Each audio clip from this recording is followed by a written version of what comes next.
오늘 우리 갈라디아서 10번째 시간인데요. 오늘 설교 제목이 종교 말고 가족 되세요라는 제목을 가지고 은혜를 누고자 합니다. 이 제목으로 좌우 계신 분들 오늘 이렇게 한번 믿음으로 한번 선포합시다. 옆에 우리 이제 그 가족, 뭐 배우자, 그 사람들보다 우리 다른 우리 가족들을 바라보며 우리가 그리스도 안에서 그리스도 안에서 가족 되었습니다라고 서로 한번 고백하며 축복하도록 하겠습니다. 시작. 그리스도 안에서 가족되었습니다. 네, 그리스도 안에서 가족되었습니다. 네. 오늘 우리 갈라디아서 4장을 나눕니다. 갈라디아서가 총 6장까지 있는데 이제 그 중반부가 넘어섰습니다. 우리 지난주까지 3장을 설명했는데 혹시 3장에서 우리 설교 제목 기억나시나요? 설교 제목. 설교 제목만 기억하셔도 여러분이 3장에 대해서 전체적으로 이해를 할 수 있는 거거든요. 혹시 기억나신 분들 있나요? 지금까지 들었던 우리 설교 제목들. 믿음이 답이다. 훌륭하십니다. 또 뭐가 답일까요? 복음이 답이다. 우리 지난주 혹시 설교 제목 기억나시나요? 믿음이 답이다. 복음이 답이다. 지난주. 지난주는 지난주도 믿음이 답인데 그런데 우리가 믿음 앞에 복음 앞에 가기 위해서 도우미가 있다고 했죠. 뭐가 도움입니까? 이상한 목사님이 도우미가 아니라 율법이 도움입니다. 이걸 나눴었어요. 그래서 이 율법은 구원의 수단은 아니에요. 율법의 역할이 뭐라고 했습니까? 복음 앞으로 가게 만든다고. 그 율법의 이 세 가지 역할을 지난주에 좀 나눴었죠. 고을 역할을 하고 길잡이 역할을 하고 또한 울타리 역할을 한다고. 그래서 우리 3장은 이 율법이 아니고 왜 복음이어야 하는가에 대해서 이 이론을 되게 교리적으로 이성적으로 설명한 장이었어요. 이게 3장이었거든요. 근데 오늘 이 4장을 나눕니다. 4장은 자, 우리 이론적으로 설명했잖아요. 이성적으로 설명했잖아요. 오늘 우리 4장에서는 그래서 그 복음이 우리가 믿음이 있으면 어떻게 우리의 삶을 변화시키는지 실제적으로 나눈 거예요. 되게 감성적으로 푸는 구조거든요. 그래서 우리가 잘 이해할 수 있도록 사도 바울이 가지고 온 개념이 뭐냐면 입양이라는 개념을 가지고 와요. 입양. 여기서 혹시 입양되신 분 계신가요? 나는 부모님께 입양되었다. 그런 분들. 없으시군요. 근데 제 설교를 듣다 보면 여러분 다 입양되신 분이신데 제 주변에 입양을 하신 이 목사님이 계세요. 그 은혜 동산교회 이규현 목사님이라고 그분은 아들 2명을 입양하셨거든요. 그리고 그 아들 중에 한 명은 작년에 또 고3이어서 이 시험도 쳤어요. 그리고 이제 그 이규현 목사님의 사모님 되시는 분한테 제가 그런 이야기를 들은 적이 있었거든요. 두 아들을 입양해 보니까 우리가 그리스도 안에서 입양된 하나님의 자녀인데 그 의미가 어떤 의미인지 더 깨닫게 되어진다고. 여러분, 입양이 어떻게 결정될까요? 입양. 여러분, 입양은 부모님의 선택이겠죠. 우리나라 사람들은 입양할 때 대개는 아들보다는 딸을 선호하고 나이가 있는 사람보다는 나이가 어린 아기들을 선호하고 건강한 그런 아기들을 선호를 한대요. 근데 반면에 이제 제 아내가 예전에 그 홀트에서 자원봉사를 한 적이 있었거든요. 근데 외국에서 오신 분들은 어떤 아이들을 선호하냐면 아픈 아이들을 더 선호한대요. 그 얘네들을 본국으로 데려가서 치료하고 수술을 해준다고. 그래서 여러분 이 입양을 할 때는 이거는 부모의 전적인 선택입니다. 그 아이에 대한 사랑으로 관심으로 결정을 하는 거죠. 그런데 이 갈라디아서 오늘 읽었던 4장 6절에 보니까 뭐라고 나냐면 너희가 아들이므로 하나님께서 그 아들의 영을 우리 마음 가운데 보내사 아빠 아버지라 부르게 하셨느니라. 자, 우리가 하나님의 아들 자녀래요. 그래서 우리를 가운데 자 하나님의 영을 아들의 영을 보내셔서 하나님을 아빠 아버지라 부른다는 거예요. 그런데 요 구절 하나님을 아빠 아버지라 부른 요 구절을 로마서에서는 이렇게 설명하고 있거든요. 로마서 8장 15절입니다. 여러분은 또다시 두려움에 빠뜨리는 종살이의 영을 받은 것이 아니라 자녀로 삼으시는 영을 받았습니다. 그래서 우리는 그 영으로 하나님을 아빠 아버지라고 부릅니다. 여기 보니까 자녀로 삼으시는 영을 받았대요. 근데 이게 세 번역에는 자녀로 삼으신 영인데 옛날 개역개정 성경에는 요게 양자의 영이라고 나와 있어요. 이게 무슨 말일까요? 우리가 하나님께 입양된 자녀라는 거예요. 우리가 하나님께 입양된 자녀. 우리가 하나님께 입양되기 위해서 저와 여러분이 무엇을 했습니까? 우리가 한 것은 아무것도 없어요. 하나님이 우리를 선택하시고요. 사랑하신 게 전부입니다. 자, 다시 한번 질문 던져볼까요? 여기서 입양받으신 분, 입양받으신 분, 이번 육적으로 말고 혈통적으로 말고 나는 영적으로 입양받아서 하나님을 아빠 아버지라 부르고 있다. 혹시 그런 분들 계신가요? 예. 자, 여기서 손 안 드신 분들은 오늘 설교를 잘 들으시기 바랍니다. 예, 이거 아주 중요한 설교입니다. 자, 그래서 입양된 아기가 한 것은 아무것도 없어요. 예.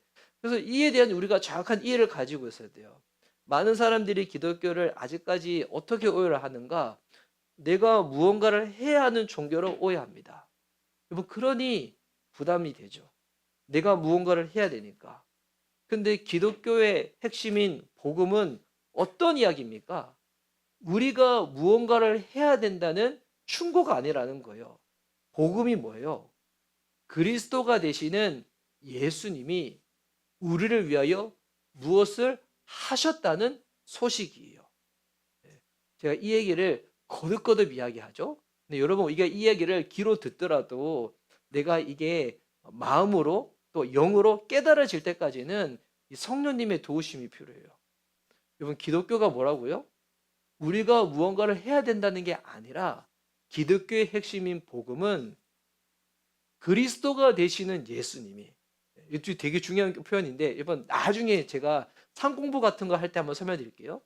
그리스도가 되시는 예수님이 우리를 위하여 무언가를 하셨다는 그 이야기.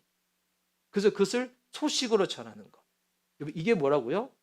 복음입니다. 이게 복음이에요. 여러분, 그래서 우리가 무언가를 해야 된다면 그 무언가를 해야 되기 때문에 우리는 무언가의 종이 되는 거예요. 하지만 그분이 이미 무엇을 하셨기 때문에 그분은 저와 여러분을 어떠한 존재로 대하시는가? 하나님의 가족으로 우리를 초청하신다는 거예요. 이게 되게 놀라운 개념이에요.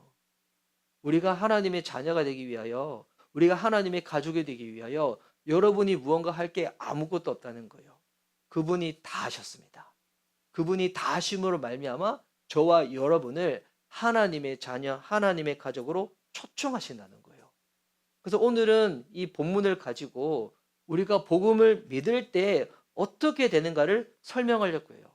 우리가 복음을 믿을 때 어떻게 되는지 알아요? 우리의 정체성이 달라지게 돼요. 그래서 오늘은 이렇게 설교할 겁니다. 여러분 PPT 한번 띄워주시면, 오늘 1절에서 11절이었죠. 그래서 우리 1절에서 3절을 가지고 제가, 그러면 우리가 신앙생활을 할 때 복음은 그분이 무언가 하셨다는 소식이라고 했잖아요. 여러분, 복음 없이도 신앙생활을 할 수 있는데 그렇게 될 때 신앙이 어떻게 되는가?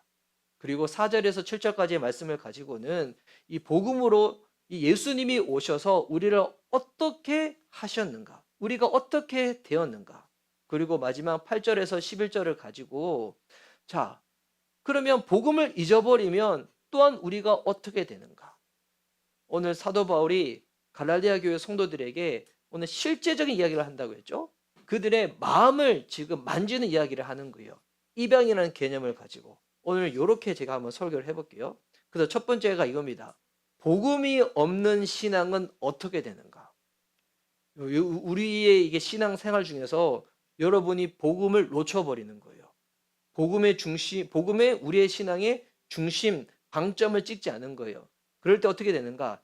1절에서 3절에 설명하고 있는데, 우리 1절에서 3절을 여러분 다시 한번 읽어볼게요. 이런 생각을 가지고 복음이 없을 때, 복음을 놓쳐버릴 때 우리의 신앙이 어떻게 되는가?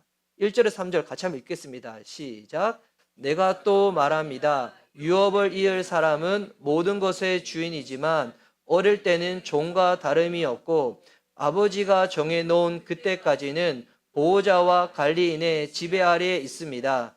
이와 같이 우리도 어릴 때에는 세상에 유치한 교훈 아래에서 종노릇을 하였습니다. 이게 무슨 내용이냐면 복음 없이 율법에만 묶이게 되면, 여러분 율법은 지난주에 제가 설명드렸죠. 율법은 나쁜 게 아니에요. 하나님이 우리에게 주신 하나님의 말씀이에요. 우리가 하나님의 백성으로서 어떻게 살아가야 될지에 대해서 알려주시는 거예요. 그런데 이번 이 율법을 복음 없이 율법에만 묶이게 되면 어떻게 된다 나왔는가? 어린아이처럼 종이 된다는 거예요. 어린아이와 같이. 여기서 말하는 어린아이 같이, 이것은 문맥 쪽에 어떤 의미냐면 복음서에서 예수님이 이런 말씀이 있죠. 이 어린아이와 같지 않으면 너희가 천국 갈 수 없다고. 근데 여기서 말하는 어린아이는 그런 개념이 아니겠죠? 그지만 성경을 읽을 때 어떻게 읽어야 될까요? 문맥 가운데서 그 단어와 그 구조의 의미를 살펴봐야 돼요. 여기서 말하는 어린아이는 뭐냐면 매일 숙제 검사를 받듯이 살아가는 초등학생의 불안한 마음을 이해하시면 돼요. 제가 어렸을 때는 초등학생 때도 제가 숙제가 되게 많았거든요. 요즘 초등학생들은 숙제가 별로 없는 것 같아요. 제가 어렸을 때는 그 선생님이 무언가 이렇게 하면 무슨 기록부였죠. 가정 기록부였. 생활 기록부 하고 숙제 같은 뭐 하여튼 무슨 뭐 그런 거 있었고, 그리고 일기도 써야 되고, 그리고 저는 그때 초등학교 때 무슨 동물 식물 같은 거 길려가지고 관찰 일기도 써야 되고, 하여튼 이거 매일매일 써야 될 게 너무 많았어요. 이거 안 쓰면 선생님한테 혼 너무 났거든요. 그래서 이게 그때 이 불안한 마음, 뭔가 하지 않으면 안 된다는 이 불안한 마음. 그 율법은 뭡니까? 규칙, 의무상. 근데 이것을 하게 하는 힘이 무엇이냐면 이게 복음이거든요. 복음. 그래서 뭐 복음이 없으면 그 은혜를 깨닫지 아니하면 이게 무언가를 한다는 게 늘 마음에 짐이 되고 부담이 되는 거예요. 여러분 이게 그 나이 들면 철든다는 이야기가 있잖아요. 나이 들면 진짜 깨닫게 되는 게 있어요. 그래서 철이 그냥 나이가 든다고 해서 무조건 철이 드는 게 아닌 것 같더군요. 예. 어린 아이 때도 좀 이렇게 힘든 환경에서 자란 친구들 같은 경우에는 좀 사람들 보는 눈치도 빨라지고 좀 철도 빨리 드는 케이스가 있는데, 철 드는 게 뭔지 알아요? 내가 할 수 있는 게 많지 않구나. 이제는 그런 생각 많이 했잖아요. 내가 다짐하면, 노력하면 내가 무언가 할 수 있지 않을까? 무언가 될 수 있지 않을까? 근데 세상살이 조금 해보면 아시죠? 그냥 부모님의 온실에 근해서 살 때는 잘 몰라요. 세상에 나가보면 돈 버는 게 얼마나 힘든지. 지금은 돈 쓰는 거 팍팍 쓰잖아요. 나가서 일해보세요. 10만 원 버는 게 얼마나 힘든지. 100만 원 벌고 200만 원 버는 게 얼마나 힘든지. 그걸 나가보면 그때 이전에는 내가 노력하고 애쓰고 하면 다 될 줄 알았어. 근데 세상이 결코 만만치 않죠. 여러분 세상에는 선한 사람들만 있지 않습니다. 여러분이 생각지도 못하는 정말 이런 사람이랑 어떻게 내가 같이 일할 수 있을까라고 싶은 사람하고도 같이 직장에서 일을 하게 돼요. 예. 이게 처음 언제 경험하냐면 우리 이제 예준 형제 왔는데 군 생활할 때. 예. 군대 딱 갔는데 이야 저는 세상에서 이런 사람들이 있는지 몰랐어. 근데 그 사람들도 저 보면서 놀랐겠죠. 예. 정말 세상에서 온갖 종류의 사람들이 그 군대에 다 있거든요. 거기 가보면 깨닫게 돼요. 내가 이렇게 욕을 잘하는 사람인지 몰랐다는 걸. 예. 저는 군대 가기 전까지만 해도 욕을 잘 안 했어요. 근데 군대에서는 진짜 저는 한마디만 할 때마다 늘 욕이 붙었어요. 늘 욕이. 그러니까 욕이 없으면 대화가 안 돼. 그 정도였거든요. 예. 저는 되게 착한 사람인 줄 알았어. 그래서 후임들한테도 되게 잘해주는 사람인 줄 알았어.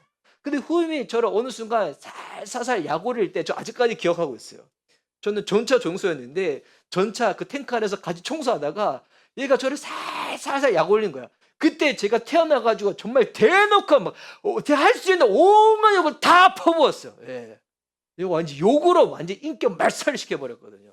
그래서 전체에서 4번까지 놀아놓은 동안에 얘가 기가 죽어서 막 오죠. 전 제가 그렇게 할 수 있는 사람인지 몰랐어요. 예. 그래서 제가 인격적으로 대할 때는 저를 보니까 막 살살살 만만하게 대해야 되는데 제가 한번 확 했더니 그다음부터 애가 기가 확 죽어가지고 저를 더 제대로 대하는 거예요.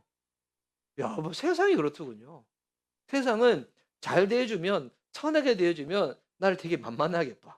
그런데 나를 만만하게 대하지 못하도록 확 함 해버리면 기가 팍 죽어서 해버리는. 이야, 참 안타깝죠. 예. 그래서 이 율법이라는 게 그래요. 이게 규칙과 의무 사항인데 만약 요거를 자 너희들 한번 이거 해봐라고 하면 잘 안 하는데 이 세상 그렇잖아요. 만약에 너 이거 안 지키면 너 인생 잘 안 될 거야. 너 주일 성수 잘 안 하면 너 지나가다가 넘어져도 코가 깨져가지고 코피 흘릴 거야. 너 돈이 줄줄줄 셀 거야. 예. 예전에 이제 그렇게 약간 그 겁주면서 약간 설교하셨던 목사님들도 많이 있었거든요. 예. 여러분 11조 안 하죠? 여러분 그 11조 안 한 만큼 여러분은 그 돈 분명히 다 쓰게 될 거예요. 어디서 쓰게 될 줄 알아요? 병원에서 쓰게 될 겁니다. 다쳐서 쓰게 될 거예요. 사고 나서 쓰게 될 거예요. 막 겁주고. 그리고 이제 여러분 그 혹시 그 얘기 들었어요? 주일날 송수 안 하고 저기 골프 치러 가신 장로님이 여러분 거기서 골프공에 맞아가지고 이렇게 중상 입었던 얘기 들은 적 있어요? 막 그런 얘기 하고 아 맞아 맞아 내가 아시는 목사님의 그 집사님은 주일날 예배 안 드리고 저기 지방으로 놀러 가다가 교통사고 나가지고 막 예. 아 여러분이 그렇다는 게 아니라 그런 얘기가 있었다는 거예요. 막 하는 거예요. 예. 여러분 이거 뭐 하는 거예요? 예, 이거 겁주는 거죠. 협박하는 거죠. 예. 그러니까 여러분 율법적이라는 건 그렇거든요. 당신들이 이거 하지 않으면 벌 받을 거야. 예. 근데 하나님이 우리를 그렇게 대하실까요? 아니에요. 아니에요. 하나님 우리를 그렇게 대하지 않습니다. 하나님은 우리들 가운데 복음을 주신 주님이에요. 복음이 뭐라고요? 우리가 무언가를 해야 한다는 이야기가 아니에요. 권면 충고가 아니에요. 그리스도가 우리를 사랑하여 행하신 그 일, 그 소식이에요. 그래서 신앙생활 하다 보면 처음에는 철이 없을 때는 내가 무언가 하면 다 할 수 있을 까 생각했다가 나중에 깨달아요. 내가 할 수 있는 게 없구나. 지금 주일 오후에 복음 주신 삶 하시는 분이 있는데 거기 보면 우리 신앙의 확장선이라고 있거든요. 여러분 신앙이 깊어진다는 것은 뭐냐면 내가 이것저것 많이 할 수 있다는 게 아니에요. 하나님의 거룩하심에 대한 인식은 커지는데 그 앞에서 내가 얼마나 죄인인가를 더욱더 깊이 이해하게 되는 거예요. 깊이 이해하게 되면서 내가 할 수 있는 게 없구나. 그런데 근데 이 여기서 여러분 복음을 바라보지 아니하면 신앙생활 가운데 행위와 위선이 계속 끼어들게 되는 거예요. 이때 우리가 뭘 바라봐야 될까요? 복음을 바라봐야 되는 거예요. 복음을. 예. 그분이 하셨구나. 그분이 하셨구나. 예. 말씀을 온전히 순종하신 그분이 내 안에 거하심으로 말미암아 하나님의 그 말씀을 내가 살고 싶은 그 감동도 주시고 살고자 할 때 살 수 있도록 능력도 주시는구나. 그래서 여러분 복음을 믿으면 여러분 이게 죄 짓고 난 다음에도 스스로 뭐 합리화하고 이렇게 살 수가 없어요. 예. 복음을 믿으면 삶으로 이어지게 됩니다. 물론 삶으로 이어질 때 우리가 늘 잘하는 거 아니에요. 실패할 때도 있고요. 실수할 때도 있어요. 근데 그런 반복을 통해서 우리가 점점점 그리스도를 닮은 사람으로 빚어가 간다는 거예요. 예. 제가 2주 전에 우리 윤숙 자매님 통해서 들었던 하나님의 음성이 있어요. 뭐라고 말씀하시냐면 내가 이해하는 복음은 삶이라고. 와, 뭐 복음은 삶이어야 돼요. 그런 거 생각하면 저는 진짜 이 주둥이가 살아서 나불나불 목사는 늘 말로 하잖아요. 나불나불. 예. 근데 그러면서 어떨 때는 합리할 때도 있거든요. 내가 선포한 대로 내가 살면 되지. 그런데 제 주변에 있는 정말 제가 존경하는 목사님들은 그런 얘기 하시더군요. 산 것을 얘기하세요. 목사님의 삶이 설교가 되게 하세요. 와. 근데 이게 잘 안 되다 보니까 저한테 주신 팁이 그거였어요. 목사님 그러면 금요일까지 여러분 목사님이 설교할 것을 다 준비하고 난 다음에 토요일 하루만이라도 목사님이 전하고자 하는 그 설교대로 한번 살아보세요.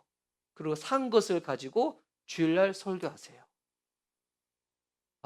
저 한참 벌었습니다. 너무 한참 벌었어요. 네.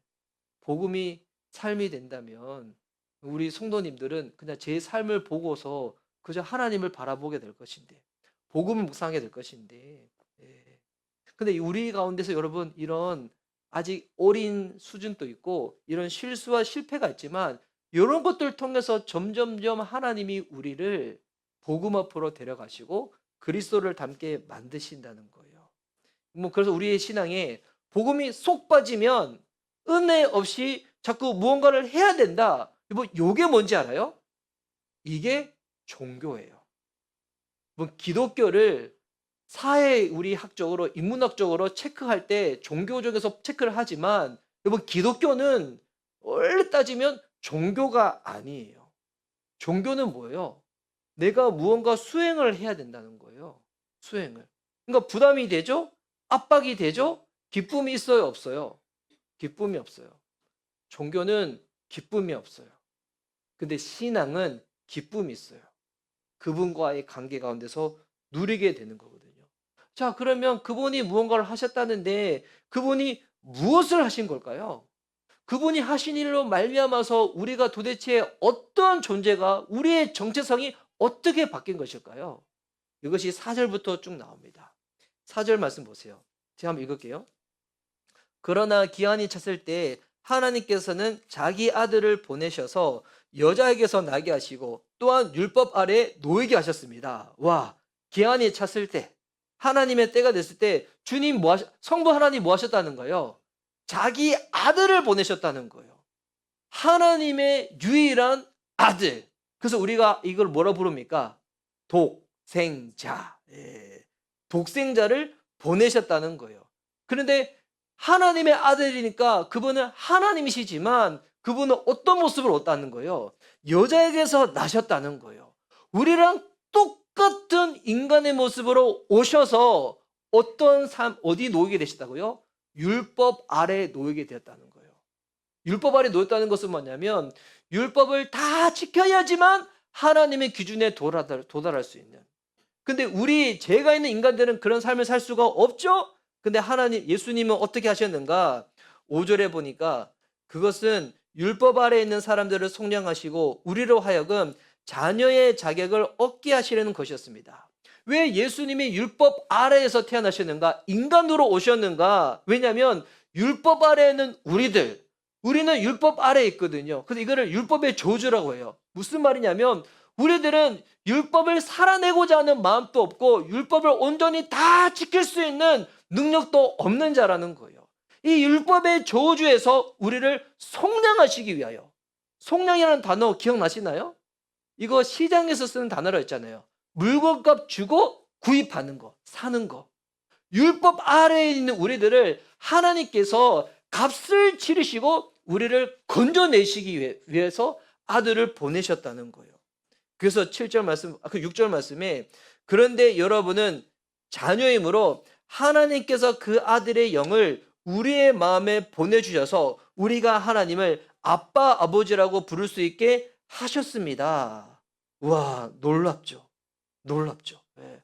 그래서 그리스도로 말미암아 그분이 행하신 일로 말미암아 그분을 우리가 믿을 때 영접할 때 우리가 하나님을 어떻게 부를 수 있다고요? 아빠, 아버지라 부를 수 있게 되었다는 거예요. 무슨 말일까요? 너 입양되었다는 거예요. 너 원래는 원수의 자녀였는데 진노의 자녀였는데 하나님이 그 아들값을 치르시고 십자가에서 그 죽음으로 치르시고 우리를 속량하셨다는 거예요. 사셨다는 거예요. 그래서 우리가 어떻게 된 거예요? 입양하셔서 우리를 입양해 주셔서 우리도 동일하게 하나님을 아빠, 아버지라 부를 수 있는 사랑받는 자가 되었다는 거예요. 놀랍죠? 네, 진짜 놀랍지 않습니까? 여러분, 우리가 자녀가 됐어요. 우리가 예수님과 동일한 자녀의 권한을 받은 거예요. 그래서 우리들한테도 여러분 뭐가 주어진지 알아요? 7절 말씀에 그러므로 여러분 각 사람은 여러분 여기서 예수님의 주와 그리스도 영접한 사람들은 잘 기억하세요. 이제는 종이 아니라 율법 아래에 있는 종이 아니라 자녀라는 거예요. 여러분이 자녀이기 때문에 하나님께서 세워주신 상속자이기도 하다는 거예요. 여러분 상속자가 되었다는 것은 뭐냐면 예수님이 누리는 모든 권한을 동일하게 누릴 수 있는 자가 되었다는 거예요. 여러분 특별히 여러분 우리가 상속자가 되어서 누릴 수 있는 게 뭐겠습니까? 여러분 원래 하나님을 아버지라 부를 수 있는 사람은 분은 예수님밖에 없습니다. 예수님만이 유일합니다. 예수님 외에는 그 누구도 하나님을 아버지라 부를 수 없습니다. 근데 예수님의 제자들에게 기도에 대해서 가르쳐 주실 때 하나님을 뭐라고 부르라고 가르쳐 주었습니까? 아저씨 하나님? 아니죠. 하늘에 계신 우리 아버지. 예수님을 통하여 그분이 하신 일을 통하여 우리 역시도 하나님을 어떻게 부를 수 있게 되었다고요? 아버지라 부를 수 있게 되었다는 거예요. 여러분 주변에 종교 중에서 여러분 우리 주변에 수많은 종교들 있죠? 그 종교들 중에서 내가 믿는 신을 아버지라 부르는 여러분 종교는 기독교 외에는 없습니다. 왜 그런지 알아요? 다른 종교는 신이랑 가까이 할 수 없어요. 신은 너무 위험하고 무서운 분이기 때문에 그분 아래에 우리는 굴복만 당해야 돼요. 그런데 기독교는 그 창조주이고 그 위험 있으시고 이 모든 것들을 다스리고 통치하시고 심판하시는 그 분을 우리가 아버지라 부를 수 있는 유일한 종교입니다. 놀랍지 않습니까? 여러분 신앙생활 할 때 어떨 때 하나님께 서운한 마음 든 적도 있죠. 섭섭한 마음 든 적도 있죠. 여러분 이게 기독교만 가능해요. 그거 알아요? 다른 종교에서는 신한테 서운한 마음 가질 수가 없어요. 왜? 그러면 심판이거든요. 벌 받는 거거든요. 예. 여러분 우리 하나님께 어떨 때는 우리의 신앙이 어려서 그럴 수도 있고 우리가 아직 눈이 열리지 않아서 그럴 수도 있겠지만 서운한 마음, 섭섭한 마음 들 수가 있죠. 어떨 때 하나님께 원망할 때도 있죠. 여러분 이게 하나님이 나의 아버지이기 때문에 가능한 거예요. 여기는 우리 청소년들 우리 부모님한테 늘 감사해요. 난 부모님한테 한 번도 서운한 적이 없다. 처음 들어봅시다. 나는 부모님한테 한 번도 서운한 적이 없다. 우와, 루비도 그런 거야? 뭐 다 그래? 예, 서운한 적이 있구나. 뭐 그게 어떻게 가능한지 알아요? 부모이기 때문에 가능해요. 부모이기 때문에. 예. 부모이기 때문에 소원해도 뭐 내가 부모님한테 소원해 원망하는 마음이 있어. 그렇다고 해서 부모님도 육신의 부모님이니까 온전치 않으니까 어떨 때는 감정적으로 화를 내기도 짜내기도 하지만 너희를 확 호적에서 파버려 가지고 야 이번 일주일 동안에는 나를 부를 때 아빠라 부르지 마. 따라해봐. 아저씨, 예. 삼촌, 예. 불러봐. 뭐 그렇게 한 적 있어요? 없죠. 그래도 부모님한테 서운한 마음 들고 부모님 마음에 어떨 때는 참 이렇게 아픔을 줄 때도 있지만 그럼에도 여러분 자녀는 자녀입니다. 그 관계가 취소되지 않는다는 거예요. 여러분 이게 복음에 주는 놀라운 축복입니다. 예수님과 동등한 자격으로 누리게 되는 거예요. 그래서 우리 아까 설교할 때 이렇게 한다고 했죠. 우리 한번 PPT 넘겨주시면 그래서 우리 1번 대지가 아까 뭐였습니까? 예, 복음 없는 신앙이 어떻게 된다고요? 예, 부담스럽고요. 예, 늘 이렇게 눌리게 되고요. 자꾸 종처럼 생각하게 된다는 거예요. 그런데 이번에 예수님 오셔서 어떻게 하셨다고요? 여러분, 그분이 우리를 하나님 자녀 삼아 주신 거예요.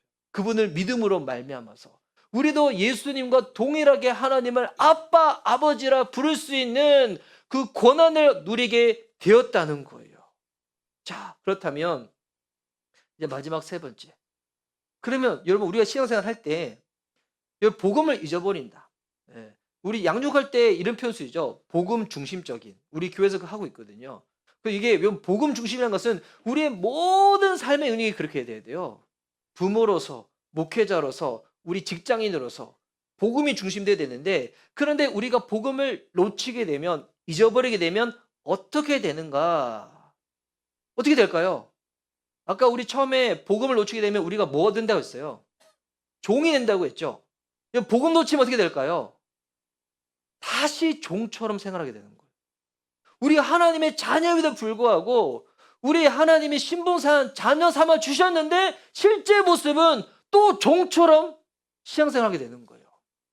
종의 신앙생활의 특징이 뭐예요? 기쁨이 없어요. 늘 부담감이에요. 늘 마음이 눌리는 거예요.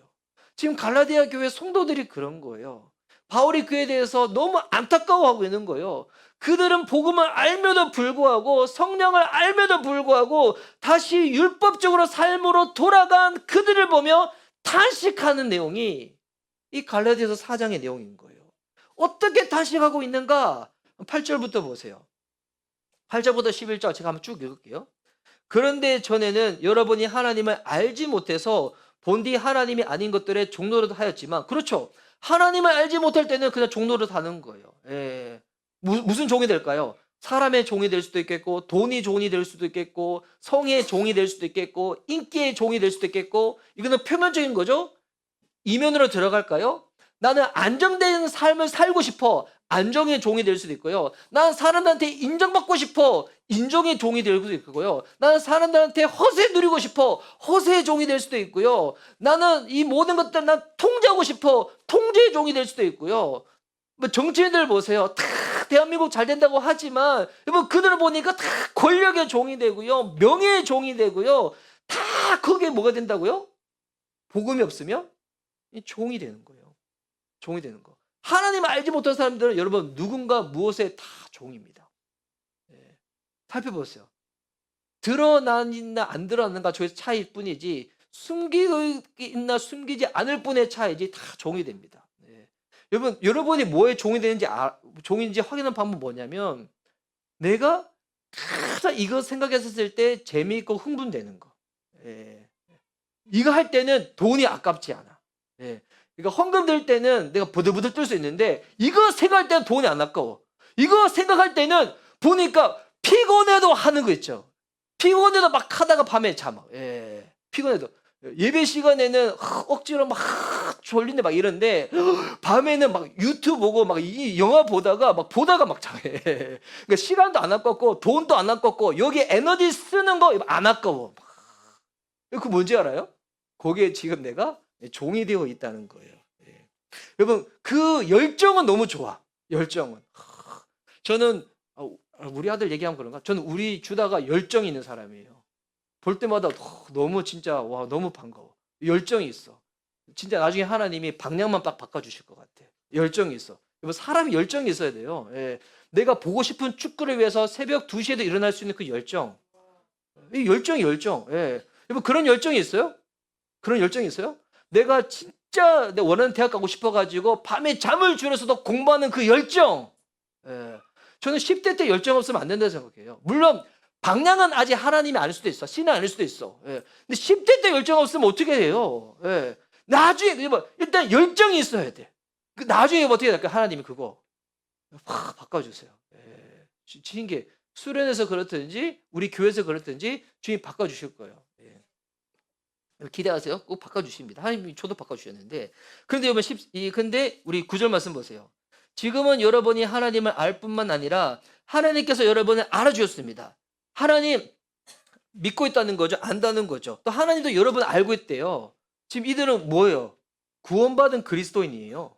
서로 아는 관계니까. 그런데 중요해요. 그런데 어찌하여 그 무력하고 천하고 유치한 교훈으로 되돌아가서 또다시 그것들에게 종노릇하려고 합니까?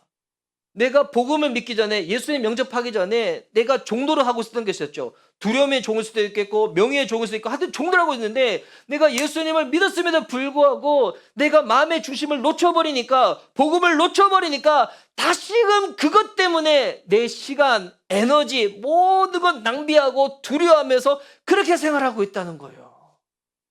어떻게 그럴 수가 있냐고.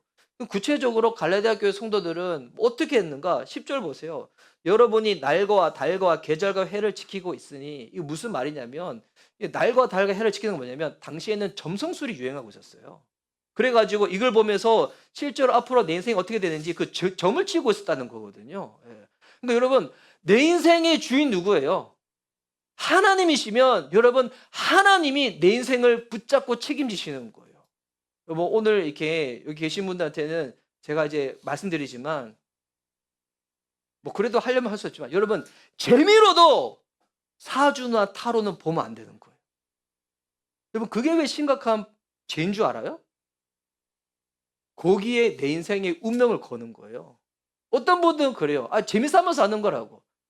여러분, 재미삼아서 하더라도 타로 볼 때 돈 내요, 안 내요? 돈 안 내죠. 예. 저한테 와서 신앙 상담할 때 돈 내요, 안 내요? 안 내죠. 예. 저한테 와서 신앙 상담하면 시간 아까워하잖아요. 여러분, 어떻게 차라리 뭐 그 돈 하나님께 감사헌금 하면서 주님께 기도하세요. 주님이 이 여러분 인생을 책임져 주실 거예요. 예. 진짜 예수님 내 인생 주인이시라면서요. 근데 어떻게 그런 거에 여러분 재미로도 하면 안 돼요. 재미로도. 예. 내 인생은 주님이 책임지신다.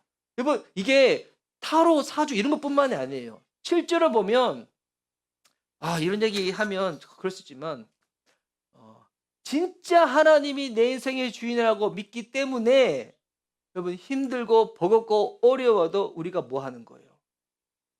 주의를 성수하는 거예요. 왜? 하나님 완전한 주의 성수에는 어떤 의미가 있냐면 하나님, 오직 하나님이 완전하시고 완전하신 하나님이 내 삶의 주인 되십니다 라는 고백이 주일 성수 안에 담겨져 있어요.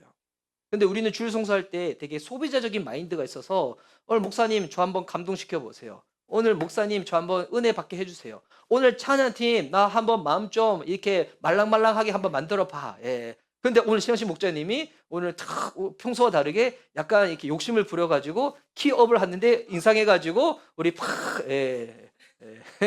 그럴 수 있죠. 예. 제가 할 때보다도. 예. 저 보니까 우리 형동재님이 오늘 시간 안 해서 그런 것 같아요. 이거는 되게 율법적인 거예요. 남 탓하는 거. 그럼 이런 마인드로 주일 성수하는 게 아니라 주일 성수하는 의미가 뭐예요? 그럼에도 불구하고 내 인생을 책임지시고 가장 완전하신 분은 주님이십니다. 뭐 이 고백으로 드리는 게 주일 예배예요. 주일 예배. 주님 책임져 주세요. 주님 내 인생의 주인이십니다. 주님 완전하신 분이시잖아요. 그런데 이 주일 예배를 가볍게 여긴다. 뭘까요? 나는 하나님 믿는다고 고백하지만 실제적으로 내 인생에는 이게 없으면, 저거 없으면, 이거 누리지 않으면, 저거로 내 달래지 않으면 안 될 것 같다라고 생각해서 그걸 건드는 거잖아요. 그렇지 않을까요? 그렇지 않을까요? 그래서 여러분, 율법은 우리들의 신앙의 울타리가 되는 거예요. 그래서 저는 우리 청소년들한테 얘기를 하는데, 안 그래도 제가 우리 김종 목사님한테 그 얘기 했었는데, 우리 청소년들이 저는 정말 딴 것보다 주일 성수는 우리 태어날 때부터 모태신앙 태어나가지고 어쩔 수 없이 다 들이대잖아요. 11조 하는 친구들 됐으면 좋겠어요. 11조 하는 친구들. 그래서 나중에 우리 부모님한테 가서 그 얘기를 하세요. 부모님, 이제 저한테 저 대신에 헌금 내지 마세요. 저한테 용돈을 주셔서 제가 11조도 내고 용돈도 드리겠습니다. 여러분, 이게 설명은 너무 길어지지만 한국 교회를 강하게 만드는 거예요. 한국 교회를. 지금 왜 교회가 약해진 줄 알아요? 물론 이게 근본적으로는 성도들이 마음이, 교회를 대하는 마음, 하나님 대하는 마음이 너무 마음에 소비자적인 마음이 많아. 그러니까 교회가 문화센터와 백화점처럼 대하는 거예요. 나의 무언가 필요를 채워주지 않을까? 내가 뭐 원하는 것을 채워주지 않을까? 그러니 교회가 약해지다 보니까 당연히 뭐가 약해질까요? 시간 드림이 약해지고 은사 드림이 약해지고 가장 드리기 힘든 것, 주님 앞에 물질 드림이 약해지는 거예요. 그러다 보면 어떻게 될까요? 교회가 양극화가 돼버렸죠. 사람들이 대형 교회로 많이 몰리고 있고 우리 작은 교회들은, 개척교회들은 갈수록 점점 줄어들게 돼 있고 해도 생존이 약해져요. 왜 약해지냐면 우리 지금 20대, 30대들이 지금 뭘 안 배웠냐면 11조를 안 배웠어요. 11조를 안 배우다 보니까 되게 청년 사역하시는 목사님들이 교회 재정이 약하다 보니까 이제 뭐 해야 될까요? 일해야죠. 일해야죠. 근데 여러분 아시고요. 저는 일하는 목회자가 나쁘다고 얘기하는 게 아니에요. 근데 사람은 육신을 입고 있다 보니까 일하다 보면 뭐가 약해질까요? 목회, 목양에, 설교 준비에, 기도에 약해질 수밖에 없겠죠. 이게 계속 악순환이 돼가지고 결국 자그교회들은 계속 사라져 버리는 거예요. 여러분, 이게 그 나비 효과랑 똑같아요. 그래서 저는 우리 성인들이야 본인들이 그냥 돈 관리하는 그렇지만 아직 우리 청소년들은 자, 내가 돈 벌어서 헌금 내고 있다. 아니죠? 다 부모님께 받아 쓰고 있죠? 그 이왕 받았을 거 요구하세요. 예. 이제 저한테 직접 주세요. 제가 헌금할게요. 제가 11조 할게요. 예. 저를 약하게 만들지 마세요. 저를 강하게 키워주세요. 제가 직접 할게요. 예. 뭐 이게 진짜 나중에는 또 다 11조 우리 할 때 여기서 11조 하시는 성인분들 어렸을 때부터 11조 다 성경적으로 배워서 하셨습니까? 아니죠.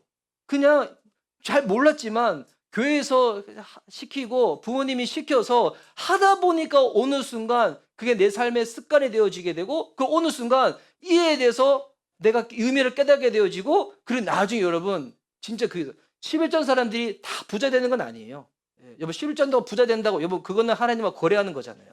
근데 11조잖아요. 이것만큼은 분명해요. 여러분이 물질에 있어서 탐욕의 죄는 버리게 될 거예요. 이거 분명해요. 여러분 11조 하잖아요. 물질에 대한 탐욕의 우상은 사라지게 돼요. 이거 확실합니다. 이거 확실해요. 이거 왜 확실하냐면 성경에서 그렇게 약속하셨거든요. 와, 우리 청소년들 하고 싶은 마음 막 생기죠. 막. 예. 이미 하고 있는 사람들은 앞으로도 쭉 하시고 안 하는 친구들은 앞으로 뭐 그렇게 하면 좋을 것 같아요. 예. 그래서 지금 보니까 이 갈라디아 교회 성도들은 보니까 하나님이 아닌 나머지 것들 가운데 자꾸 자기들이 이 마음을 두는 거예요. 그래서 바울이 이렇게 고백하죠. 11절에 내가 여러분을 위하여 수고한 것이 헛될까 염려됩니다. 여러분을 위하여 복음을 전하고 복음으로 양육하고 복음으로 섬긴 것이 헛될까? 이게 너무 지금 안타깝다는 거예요. 은혜로 시작했는데 다시 율법주의로 돌아갈까 봐. 그럼 이게 이런 거예요. 자격증 학원 다녀서 자격증 땄습니다. 그 다음부터 학원 계속 다닐 필요가 있어요, 없어요? 없죠. 예, 계속 다닐 필요가 없어요. 오늘 우리 석현이가 와서 와 제가 너무 이제 기쁜데 제가 지난주에 석현이한테도 한번 연락하고 채연이한테도 연락했었거든요. 채연이가 또 열심히 지금 학원 다니고 있어가지고 채연이가 이제 올해 만약 대학에 들어갔다. 근데 다시 재수학원 다닐 필요가 있을까요, 없을까요? 없겠죠. 없는데 율법주의로 돌아가는 것은 뭐냐면 이미 내가 그 시험에 패스를 했는데 아직 패스 안 했다고 스스로 착각해가지고 계속 그 학원을 다니고 있는 거랑 그 어리석음이랑 똑같다는 거예요. 여러분 복음 안에서 우리는 자녀가 되었습니다. 우리 자유인입니다. 노예가 아니에요. 눈치 볼 필요가 없어요. 하나님 바라보며 생활하면 되는 거예요. 하나님이 우리를 선택하시고 사랑하신 이유가 뭡니까? 내가 잘해서 그런 게 아닙니다. 내가 착해서 그런 게 아닙니다. 그는 종교예요. 종교적 인간 만들기 위해서 그런 것이 아니라 나를 자녀로 입양하시고 가족 되게 하시기 위하여 하나님이 아들까지 십자가에 내어 놓으신 그 사랑으로 우리를 택하시고 양자로 입양시켜 주셨다는 것입니다. 그래서 여러분 복음을 믿으면 가족이 되어져요. 그래서 여러분 이 교회가 어떤 공동체입니까? 노력해서 가족 되는 것이 아니라 이미 가족이 되었으니까 가족처럼 연습하고 훈련하는 것이 이 교회 공동체입니다. 예. 근데 이게 여러분 이게 쉽지가 않죠. 예. 왜냐하면 여러분 부모님하고도 여러분이 서운한 마음 들 때도 있고 싸우고 다툴 때도 있잖아요. 그런데 나랑 피도 섞이지 않는 사람들이 갑자기 가족이래. 예. 그래서 가족처럼 이게 잘 지내야 된대. 그래서 여러분 교회 안에서 갈등이 있다. 그 이상한 거 아니에요. 뭐 가족들도 갈등이 있는데 교회에서 갈등이 있는 거 당연히 있을 수가 있죠. 하지만 가족됨을 바라보면서 우리가 그것을 지혜롭게 믿음 안에서 서로서로 사랑하고 섬기면서 극복해 나가는 거예요. 우리가 가족인데도 불구하고 우리가 가족됨을 잘 누리지 못한 이유가 뭐냐면 하나님이 우리들 가운데 허락한 이 가족이라는 것이 시간이 흘러가면 흘러갈수록 자꾸 사단 마귀가 가족을 깨트려 버려요. 가족을 통해서 진짜 은혜 받음이 무엇인지를 경험해 봐야 되는데 오히려 가족을 통해서 상처를 받은 사람들은 가족이라 생각하면 더 마음에 부담을 느끼는 사람들이 있어요. 제가 이제 어젯밤에 공인 목사를 봤는데 저는 저희 부모님이 참 학창 시절에 열심히 일하시고 정말 힘든 일을 많이 하셨지만 제가 왜 우리 아내와 자녀들한테 내가 따뜻하게 사랑으로 잘 표현하지 못할까? 저는 그렇게 받아본 적이 없어요. 네. 저희 부모님은 참 좋으신 분들이지만 제가 사춘기 때 가장 정서적으로 힘든 그 시기에 부모님은 제 옆에 계시지 않으셨어요. 늘 일하신다고 바쁘셨거든요. 새벽에 나가시고 밤에 들어오시고. 그래서 그때 저는 스스로 이랬어요. 혹여나 내가 만에 하나 잘못된 행동을 보이면 부모님한테 욕보일까 봐 그 두려움 때문에 착한 모습을 가졌던 것 같아요. 그래서 부모님이 저한테 따뜻한 얘기를 해 주시거나 저한테 만약에 제가 학창 시절 때 공부할 때 지방에 살았을 때 만약 저한테 이런 얘기 해 주셨으면 어땠을까? "상암아, 너 공부 열심히 하는 거 내가 너무 자랑스러워. 네가 열심히 해서 네가 원하는 대학 가도 괜찮지만 그러지 못해도 너는 나한테 너무 자랑스러운 아들이야." 라는 얘기를 한번 들어봤었으면 어땠을까? 저는 그런 얘기를 들어보면서 자란 적이 없어요. 근데 반면에 제 아내는 저희 장모님이 진짜 사랑이 많으시거든요. 예. 그래서 늘 그 사랑을 자랐어요. 그 보면 좀 달라요. 하지만 우리 가정에서 그런 거 경험하지 못하더라도 하나님이 경험할 수 있는 정말 다른 대안이 있죠. 교회 공동체. 교회를 통해서 그런 사랑을 누려야 돼요. 그런데 저는 뭐 제가 어떻게 어느 교회에서 신앙생활 하는지 잘 아시지만 어제 아내랑 이야기하면서 그 얘기했거든요. 아내는 사랑받은 기억이 많대요. 근데 저는 사랑받은 기억이 별로 없어요. 한 교회에서 그렇게 한 18년 다녔지만. 저는 언제 칭찬받았었냐면 무언가 잘했을 때, 원했던 어떤 일 태스크를 잘했을 때, 그때는 칭찬받았어요. 그러지 않을 때는 저는 그렇게 받지 못했었거든요. 저는 참 어떻게 보면 그게 너무 안타까워요. 제 주변에 그 저랑 비슷한 또래 목사님들 볼 때 제가 제일 부러운 게 분리 개척하신 목사님들 분리 개척해서 부럽지 않아요. 그 목사님들이 진짜 그 목사님들한테 아들처럼 돼요. 아버지가 되어서 아들처럼 되었거든요. 저는 그런 사랑을 솔직히 교회 생활하면서 사역자로 있으면서 없었던 것 같아요. 그래서 제가 우리 성도님들 이해하고 사랑하는 게 많이 서툴러요. 어떤 일이 주어질 때는 일은 잘하는데 이게 좀 서툰 것 같아요. 오히려 더 저는 누구한테 사랑을 받았었는가? 이전 교회 다녔을 때 성도분들한테 사랑을 많이 받았어요. 제가 신학생 때 정말 힘들었었거든요. 예. 저 한 달에 부모님이 주는 10만 원 가지고 생활했었거든요. 그거 가지고 헌금 생활하고 대전까지 왔다 갔다 차비 쓰는데 계산이 안 나오는 거예요. 근데 누구 하나도 저한테 어떻게 사는지 물어보는 사람이 없었어요. 그러다가 교회에서 이제 30만 원 사례가 주어질 때도 누구 하나 저한테 "어떻게 사냐? 너 뭐 먹고 사냐?" 얘기하는 사역자가 없었던 것 같아요. 오히려 더 제가 그때 건대를 다니다가 사역자 되다 보니까 그 건대 랩실에 박사과정에 있었던 우리 형님이 있었거든요. 지금 건대 교수님이 되셨는데 오히려 그분이 저한테 물어봤어요. 그리고 그분도 돈이 없는데 어느 날 저한테 이거 쓰라고 50만 원을 준 적이 있었어요. 예. 저 오히려 성도님들한테는 그 돈이 줘서 그런 게 아니라 제 삶에 관심이 있는 거예요. "너 어떻게 사니? 뭐 먹고 사니?" 예. 근데 그 교회에서 사역자 관계 가운데서는 제가 많이 누려보지 못했어요. 그러다 보니 제가 너무 아쉬운 게 제가 이런저런 많은 사역의 경험은 있지만 제가 뭐가 약하냐면 제가 동감을 잘 못해요. 공감을 잘 못하는 것 같아요. 공감을.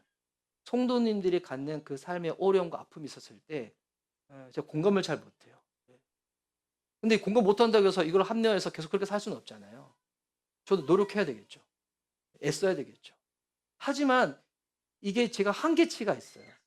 그럼 그럴 때 제가 도움을 구하는 거는 우리 교회 성도님 중에서 저보다 신앙생활 연수는 작으시고 성경적인 지식은 적더라도 사랑받아 본 기억이 있어서 정말 이게 배워서 하는 게 아니라 직관적으로 공감해 주고 사랑하는 그 부분에 있어서 저보다 더 탁월하신 분들이 있어요.